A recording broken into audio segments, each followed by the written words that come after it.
사람은 다스리고 싶어 합니다.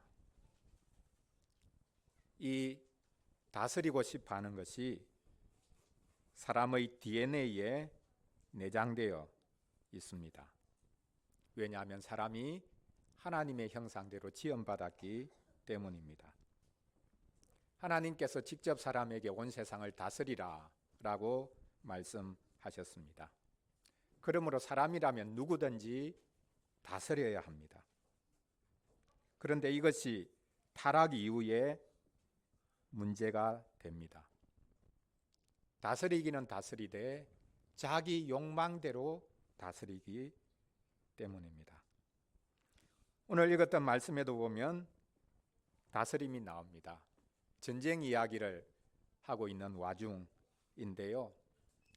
하늘에서 한 천사가 손에 무언가를 들고 내려오는 장면이 있었죠. 두 번째 장면으로 오늘 본문 시작하는 4절에 보면 보좌가 보였다라고 말씀합니다. 그 보좌에 앉은 이들이 있다. 그리고 이들은 심판하는 권세를 받았다라고 말씀하고 있습니다. 보좌에 앉아서 심판하는 권세를 받은 이들이 누구일까요? 지금 전쟁과 관련해서 이 이야기를 하고 있습니다. 전쟁 이야기를 하다가 마지막은 다스림의 이야기로 옮겨가고 있는 것을 볼 수 있습니다. 누가 다스려야 합니까? 기독교인이 다스리면 좋은 것입니까?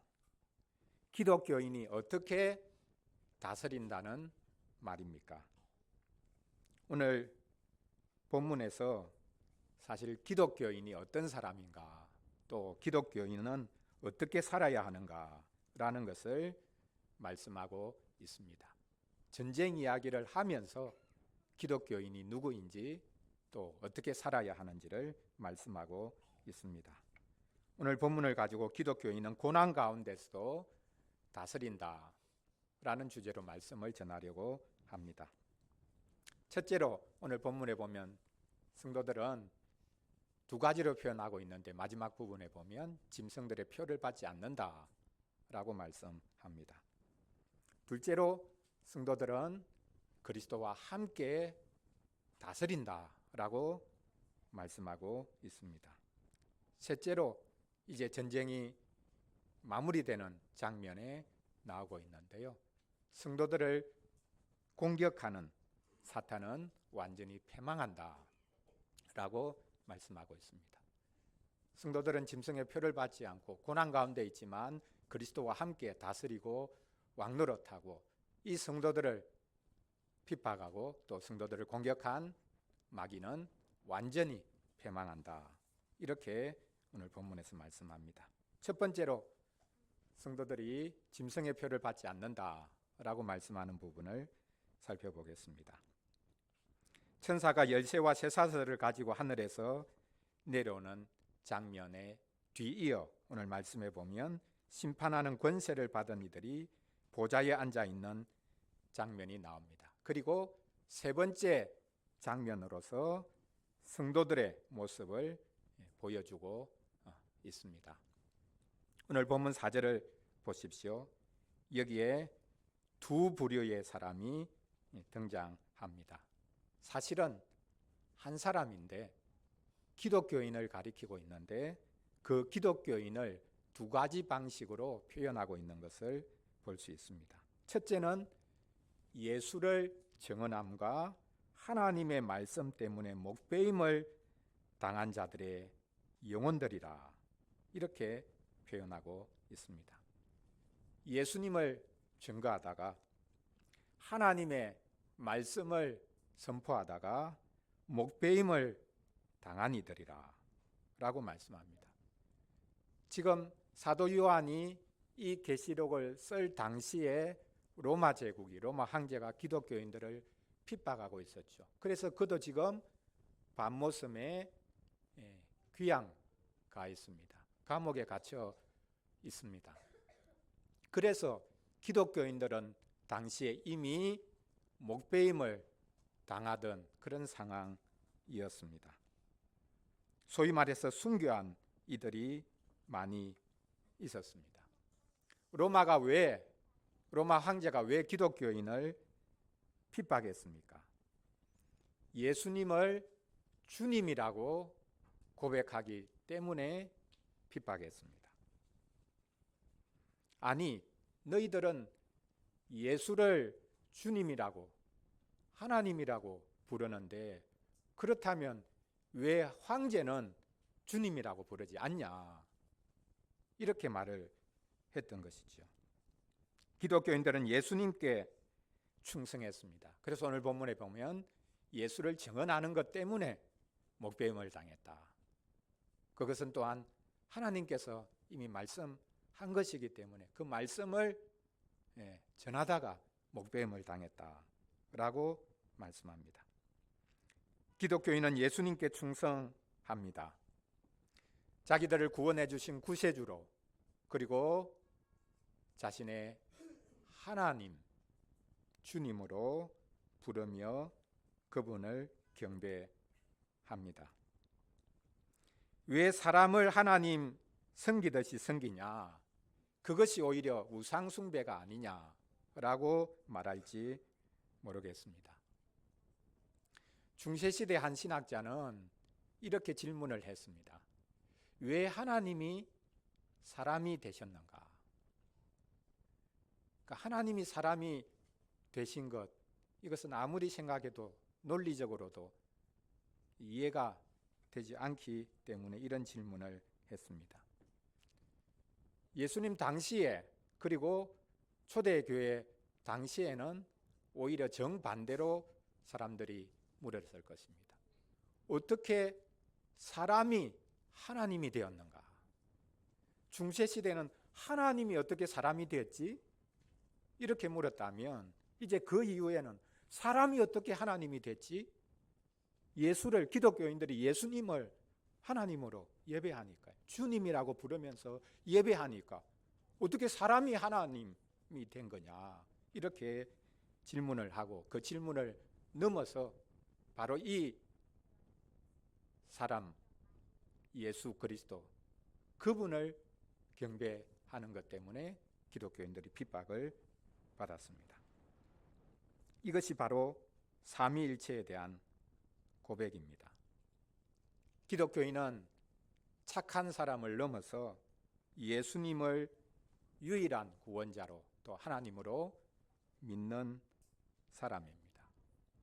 삼위일체는 신학자들이 모여가지고 자기들 생각을 정리하다가 만든 하나의 이론이 아니라 예수님이 누구신가?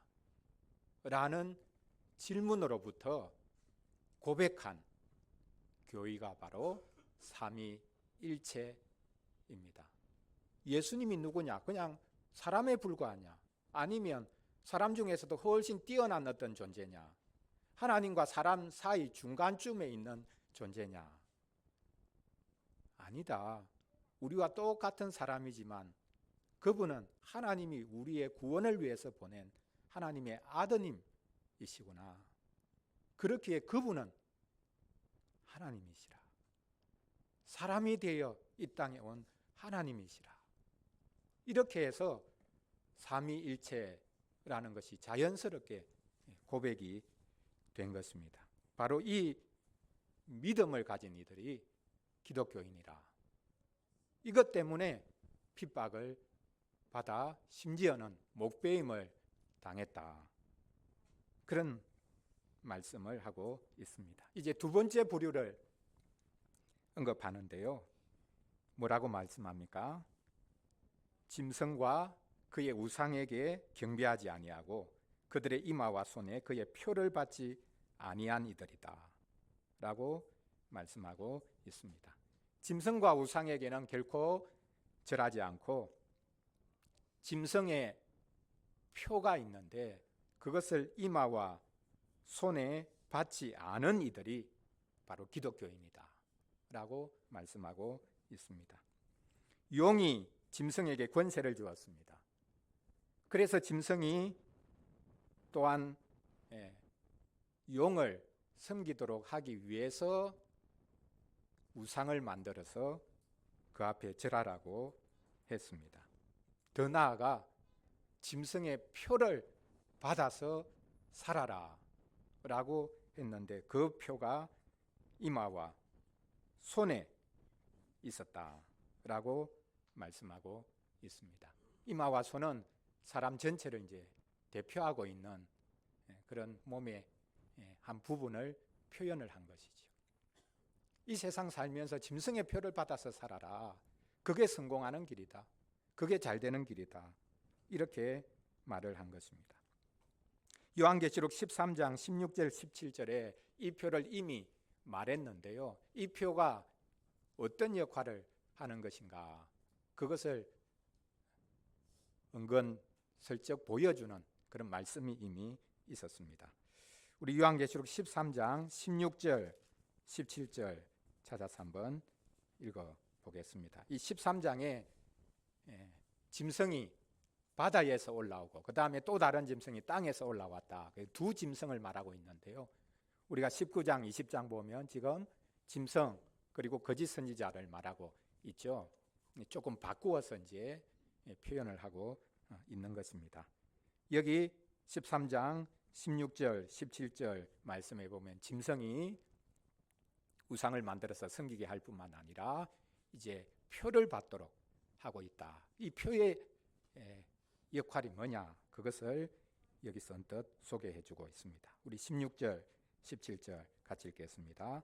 그가 모든 자 곧 작은 자나 큰 자나 부자나 가난한 자나 자유인이나 종들에게 그 오른손에나 이마에 표를 받게 하고 누구든지 이 표를 가진 자 외에는 매매를 못하게 하니 이 표는 곧 짐승의 이름이나 그 이름의 수라. 여기 숫자가 나오는데 그 숫자가 그 바로 밑에 구절에 보면 666이다, 666이다 이렇게 말씀하고 있습니다. 이 표가 무엇이겠습니까?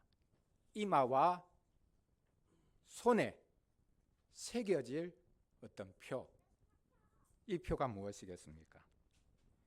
요즘에는 전 세계적으로 개인 신분을 확인하기 위해서 우리나라에도 주민등록증이 있고 이것을 이제 전자로 점차 바꾸어 갑니다.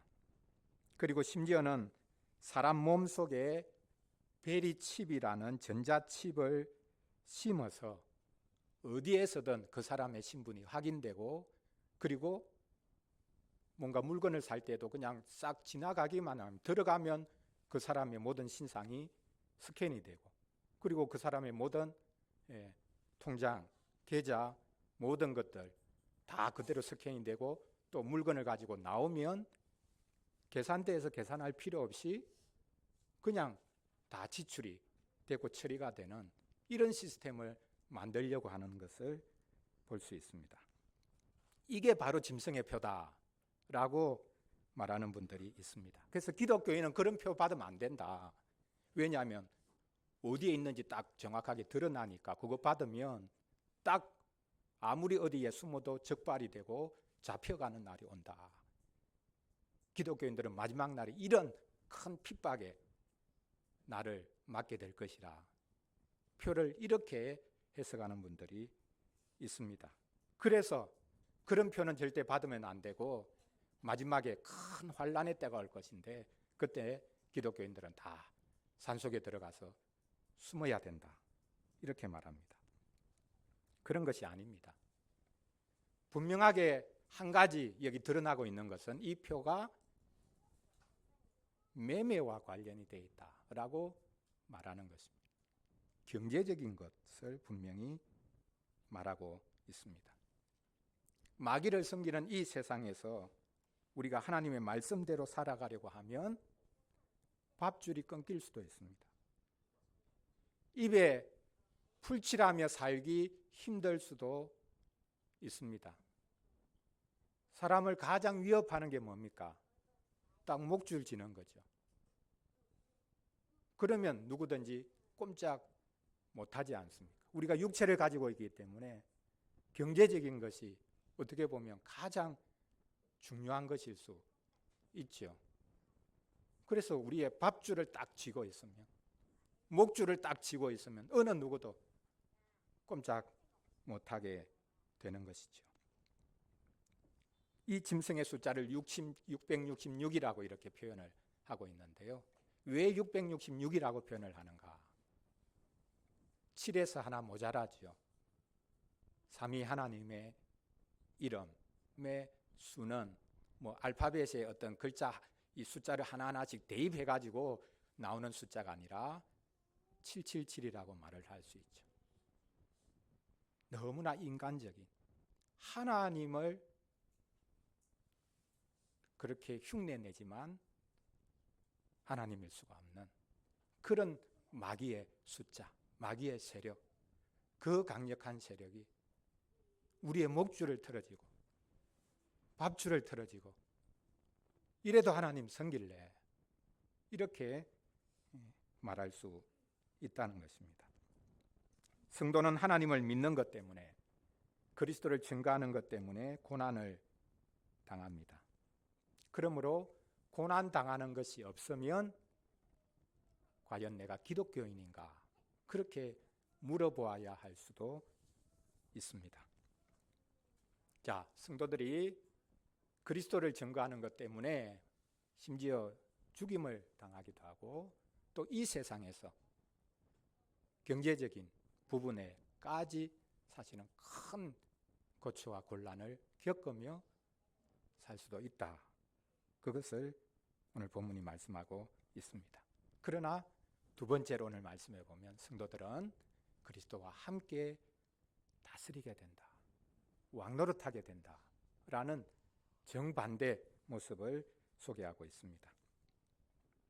기독교인은 목배임을 당했다라고 분명하게 말하듯이 이들은 고난 당하고 결국엔 살해당할 수도 있습니다. 그런데 오늘 말씀해 보면 이들은 살아났다라고 말씀하고 있습니다.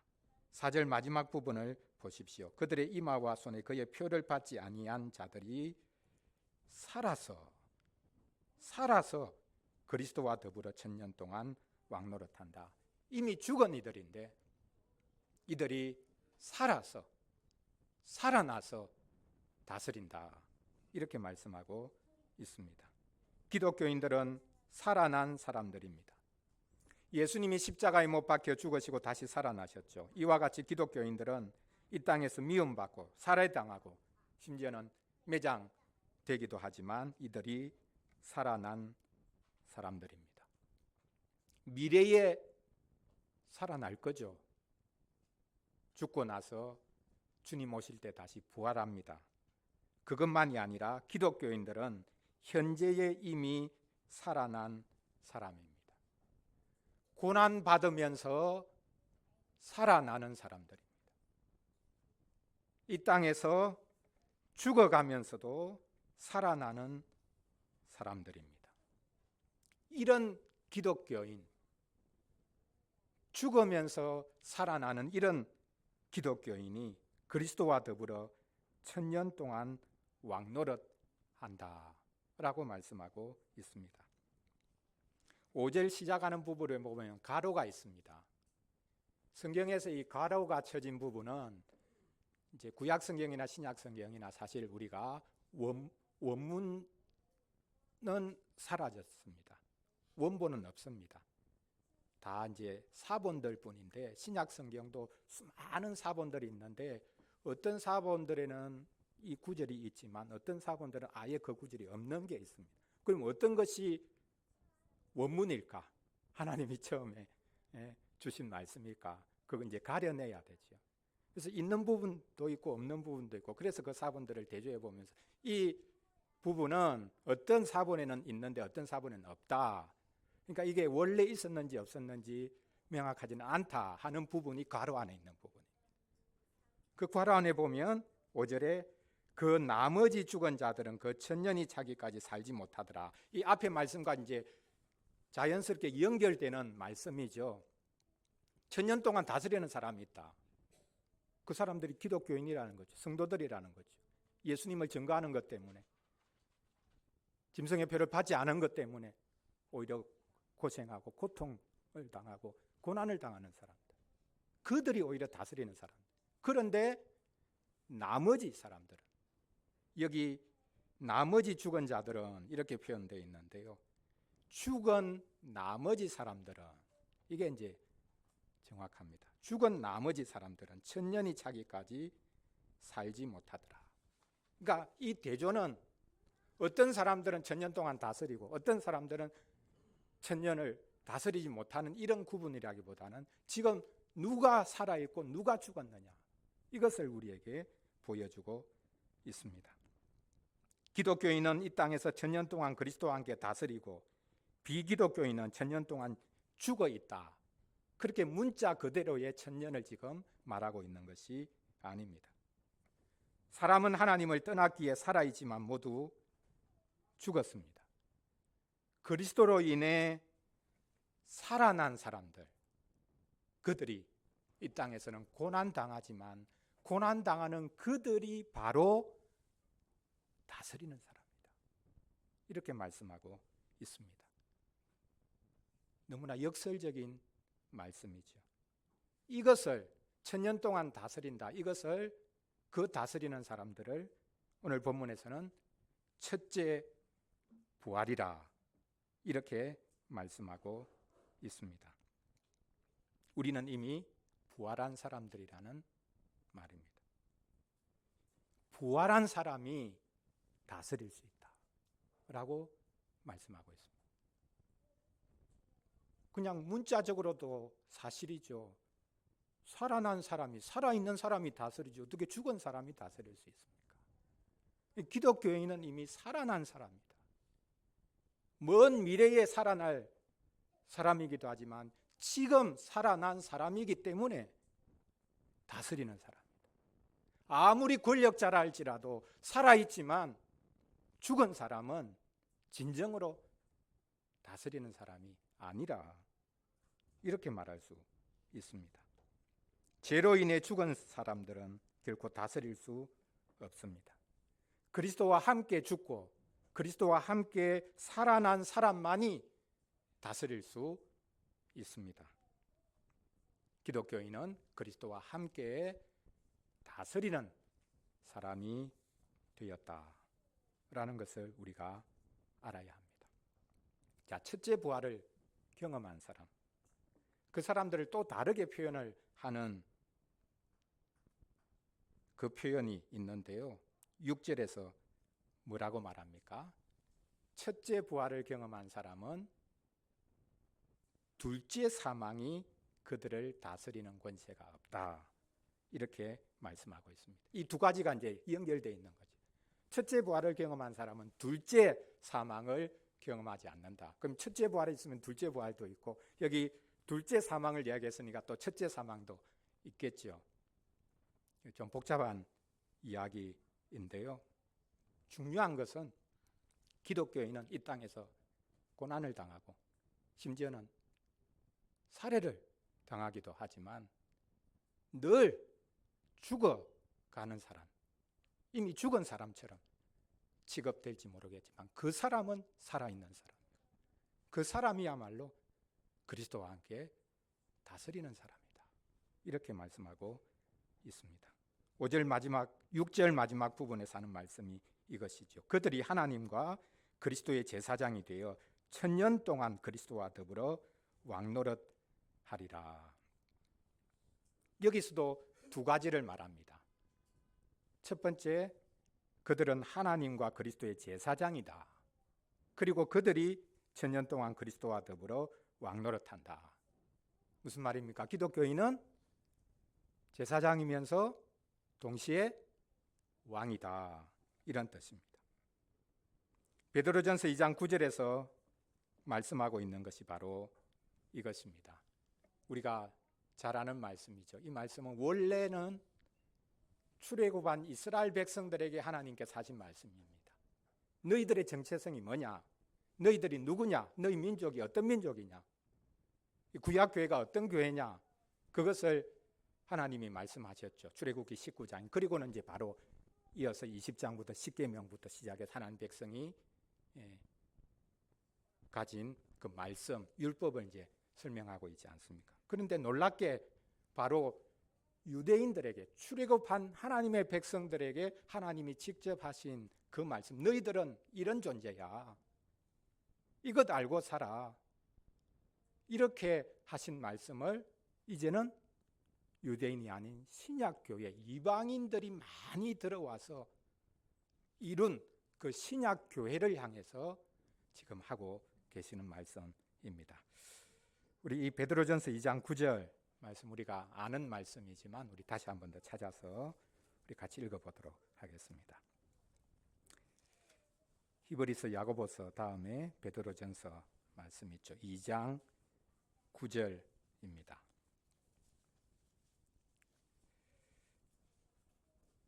우리 같이 읽겠습니다.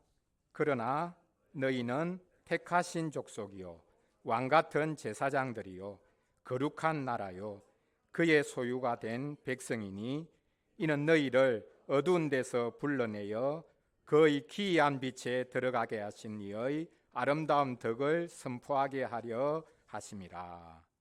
너희는 택하신 족속이다. 왕같은 제사장들이다.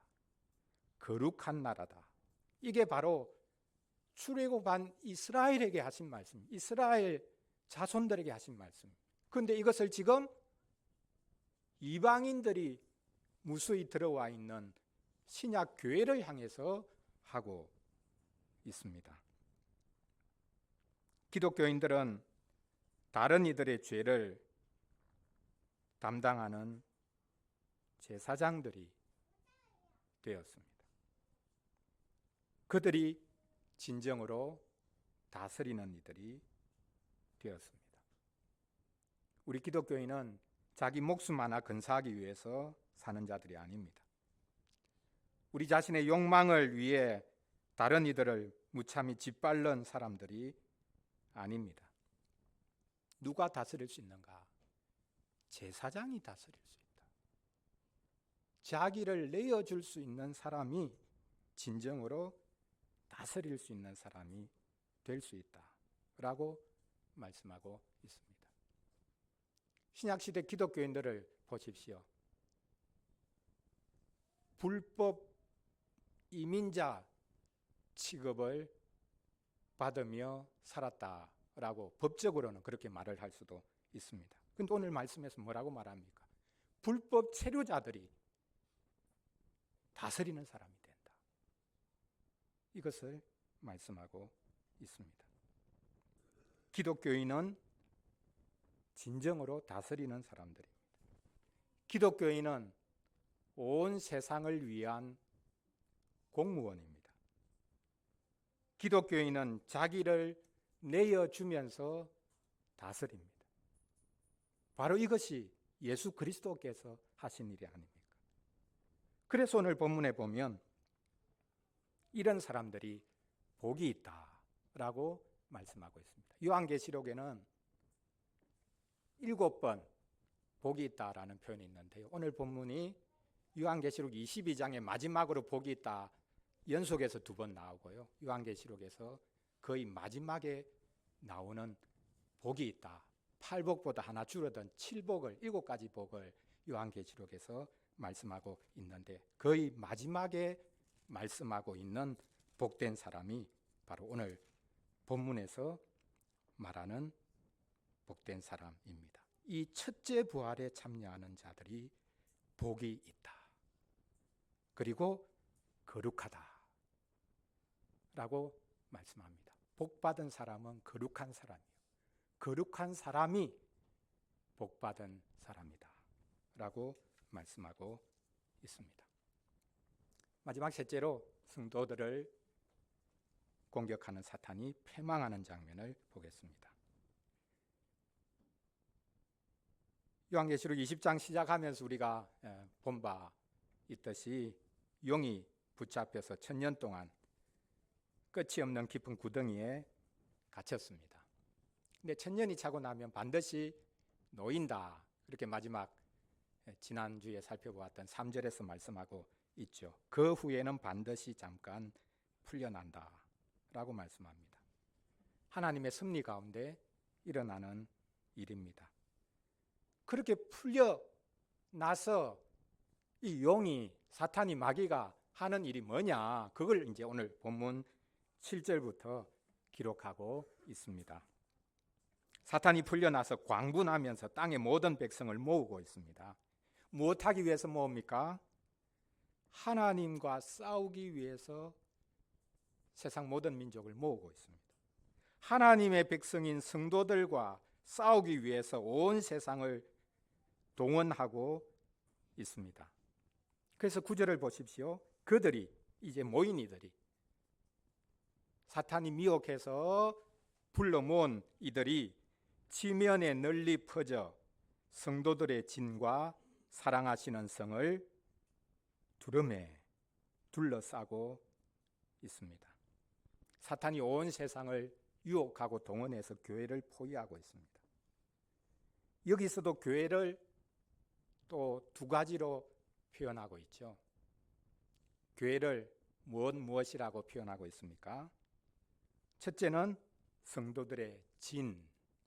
여기 진은 쉽게 말하면 캠프라고, 영어로 캠프라고 생각하면 됩니다. 진을 치는 것. 광야 여행할 때 모습을 생각하면 됩니다. 이곳저곳 옮겨 다니면서 진을 치고 거두고 또 다시 다른 곳으로 가고, 그렇게 이스라엘 백성이 광야 여행하면서 이제 진을 치면서 움직여 다녔지 않습니까? 그 다음 두 번째는 교회를요, 사랑하시는 성이라고 표현하고 있습니다. 성읍, 도시, 시티. 교회는 성도들의 캠프고, 사랑하시는, 하나님이 사랑하시는 도시다. 거대 메트로폴리탄이 아니라 교회가 하나님이 사랑하시는 시티다. 우리가 수도권에 살고 있는데 하나님이 사랑하시는 시티가 어디냐? 서울이 아니라 교회야말로 하나님이 사랑하시는 도시다. 그 하나님이 사랑하시는 도시를, 성도들의 캠프를 세상이 지금 둘러싸고 압박을 가하고 있는 모습을 볼 수 있습니다. 교회는 이곳저곳 옮겨 다니는 캠프여야 할 수도 있고, 정착하여 살던 도시의 모습을 가지고 있을 수도 있습니다. 우리 신약교회가 어떤 모습을 지금 이 시점에서 가져야 할지 모르겠습니다. 어떻게 보면 우리가 건물로 모였기 때문에 장소가 필요하니까 우리가 같이 있는, 예배하는 이것이 바로 하나님이 사랑하시는 도시라고 말을 할 수 있고, 우리가 흩어지면 하나님이 우리와 또 함께 하셔서 가는 성도들의 캠프라, 이렇게 생각을 할 수도 있을 것입니다. 사도신경에서 고백하듯이 교회는 거룩한 공교의 성도의 교제인데, 그 교회가 이 세상 속에 있다라는 것을 오늘 본문이 말씀하고 있습니다. 격리되어서 어디 따로 있는 것이 아니라 이 세상 속에 있기 때문에 세상에게, 마귀의 미혹을 받은 세상에게 공격받기도 하고, 우리를 포위해서 꼼짝없이 우리를 무너뜨리려고 하는 이 세상 속에 교회가 있다라는 것을 보여주고 있습니다. 사탄은 온 세상에 있는 교회를 미워하여 온 세상을 동원하여 공격하고 있습니다. 이 세상에 최종적인 전쟁이 있습니다. 인류 역사의 최종 전쟁, 제일 마지막 전쟁은 어떤 전쟁일까요? 제3차 세계대전은 어디에서 어떻게 일어날까요? 이스라엘과 중동의 전쟁이 아닙니다. 미국과 중국의 전쟁도 아닙니다. 인종전쟁, 종교전쟁도 아닙니다. 세대전쟁, 또한 젠더전쟁도 아닙니다. 이 세상 마지막 전쟁, 최후의 전쟁, 최대의 전쟁은 사탄과 하나님 사이의 전쟁입니다. 사탄의 사주를 받은 세상과 하나님의 백성들 사이의 전쟁입니다. 사탄은 온 세상을 선동해서 교회를 둘러싸고 집중 관시할 뿐만 아니라 공격합니다. 이 전쟁은 눈에 보이는 분명한 전쟁의 모습으로 나타나기도 하겠지만 사실은 영적인 전쟁이죠. 우리가 잘 아는 에베소서 6장 12절에서 말씀하는 것이 바로 이것입니다. 우리 마지막으로 에베소서 6장 12절 말씀 찾아서 읽어보겠습니다. 에베소서 6장 12절 말씀입니다. 우리의 씨름은, 여기 말하는 씨름은 뭐 레슬링이라고 표현을 할 수도 있을 것 같고, 이제 고대 그리스의 올림픽 경기를 아주 구체적으로 연상시킬 수 있는 이런 표현을 하고 있습니다. 에베소서 6장 12절 읽겠습니다. 우리의 씨름은 혈과 육을 상대하는 것이 아니요 통치자들과 권세들과 이 어둠의 세상 주관자들과 하늘에 있는 악의 영들을 상대함이라. 이런 특별히 우리 자녀들, 나는 다른 친구들보다 공부 잘해가지고 좋은 대학 가고 좋은 직장 가서 성공해야지, 좋은 생각이죠. 그것이 우리의 목표가 돼서는 안 되죠. 사람과의 경쟁에서 이겨야 되겠다. 우리나라가 다른 어떤 나라와의 경쟁에서도, 일본과 경쟁에서도 이겨야 되겠다. 당연한 이야기입니다. 그러나 진정한 전쟁은 사람들끼리의 전쟁, 세력 다툼하는 그런 전쟁이 아니라 마귀와 싸우는 전쟁이라, 그것을 말씀하고 있습니다. 기독교인이 아닌 분들이 혹 우리가 이 설교하는 부분만큼은 이제 유튜브에 올라가니까요, 그걸 듣고 혹시나 오해할 수 있을까봐 말씀을 드립니다. 기독교는 이슬람이 주장하듯이 거룩한 전쟁, 즉 지하드를 주장하지 않습니다.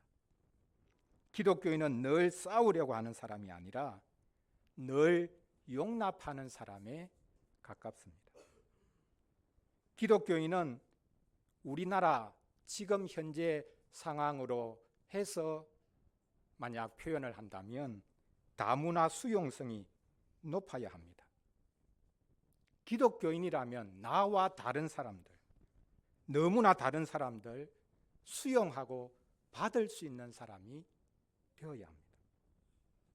그런데 우리가 아무리 평화를 원하더라도 이 세상에는 전쟁이 없어지지도 않을 뿐만 아니라 계속되고 더 치열해질 수밖에 없습니다. 왜냐하면 투쟁하는 두 세력이 있기 때문입니다. 처음부터 있었던 전투였고 마지막 날까지 있게 될 전투입니다. 하나님과 사탄 사이의 전투입니다. 그러므로 사람이라면 누구든지 이 두 편 중에 선택을 해야 합니다. 중립은 없습니다. 하나님을 선택할 것인가, 아니면 마귀를 선택할 것인가, 하나님 편에 설 것인가, 마귀 편에 설 것인가, 우리는 선택해야 합니다. 마귀 편에 서면 결국에는 패하고 멸망하게 되어 있습니다. 이 땅의 교회는 전투하는 교회이면서 동시에 승리하는 교회이다 라고 오늘 본문에서 마지막으로 말씀하고 있습니다. 사랑하는 성도 여러분, 사람은 평화롭게 살기를 원하지만 이 세상에는 적대감이 넘쳐납니다. 내가 다스리고 지배하고 싶어서 남을 짓밟습니다. 이 세상은 다스림을 놓고 싸우는 전쟁터라고 말할 수 있습니다. 사람은 하나님을 닮아 다스릴 수밖에 없습니다. 그러면 무엇이 중요하겠습니까? 무엇이 관건이겠습니까? 누가 다스리느냐가 관건인 것이 아닙니다. 어떻게 다스리느냐가 문제입니다.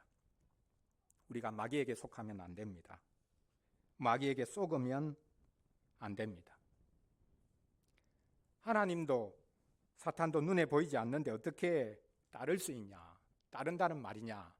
이렇게 질문할 분들이 있을 것입니다.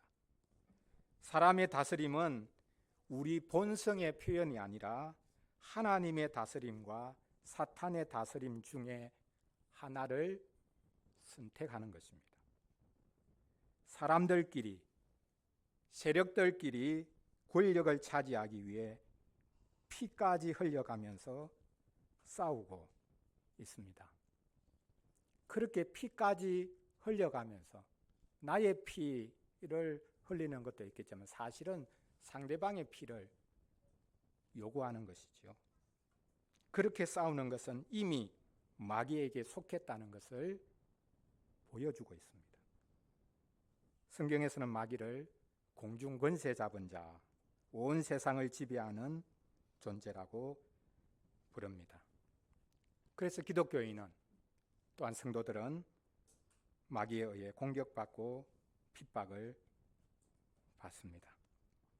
놀라운 것은 그렇게 핍박당하고 고난당하는 기독교인이 사실은 다스리는 이들이 된다라는 것입니다. 기독교인의 이김은, 그리고 기독교인의 다스림은 다릅니다. 기독교인의 다스림은 폭력적인 지배가 아닙니다. 다스리려고 그냥 하는 것이 아니라 기독교인의 다스림은 예수의 증인, 하나님의 제사장이 되는 것입니다. 그 안에 사실 다스림이 다 들어 있습니다. 다른 사람을 지배하려고 하지 말고 우리는 다른 이들을 섬겨야 하겠습니다. 기독교인은 다른 사람들에게 피해 주지 않고 착하게만 사는 것이 전부가 아닙니다. 악을 제거하고 고통당하는 이들을 섬김으로 하나님께 영광을 돌려야 합니다. 오늘 전쟁의 말씀이, 또 다스림의 말씀이 우리에게 주는 교훈일 것입니다. 하나님이 우리에게 함께 해주시기를 바랍니다. 기도하겠습니다. 하나님 아버지, 이 세상 마지막 날까지 전쟁이 그치지 않을 것이라고 하셨습니다. 나 자신이, 또 내가 속한 세력이 다스리고 지배해야 한다고 생각하기 때문에 이 땅에서는 전쟁이 그치지 않습니다. 사람들이 사탄의 유혹에 넘어가 하나님을 대적하고 싸우려고 합니다. 인간의 지혜와 힘으로 이 세상을 아름답게 가꿀 수 있다고 생각합니다. 과학기술이 이 세상을 유토피아로 만들 수 있다고 믿습니다. 신념을 넘어 신앙입니다.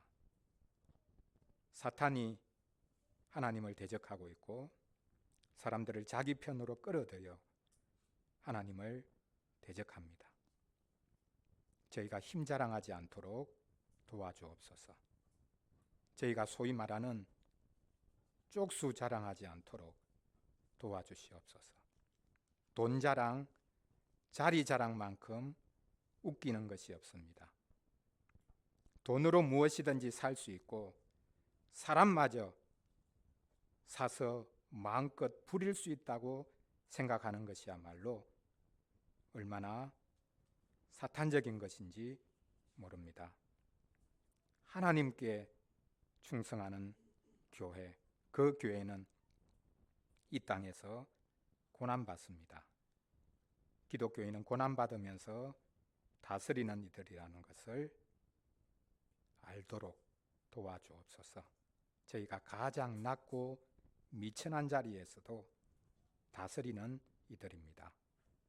저희가 패배주의에 사로잡히지도 승리주의에 사로잡히지도 않도록 도와주시옵소서. 죽어야 살아날 수 있고 고난받아야 다스릴 수 있으니 참 감사합니다. 이 말씀 잊지 않도록 도와주옵소서. 죽었다가 살아나셔서 다스리시는 예수님 이름으로 기도합니다. 아멘. 찬송 171장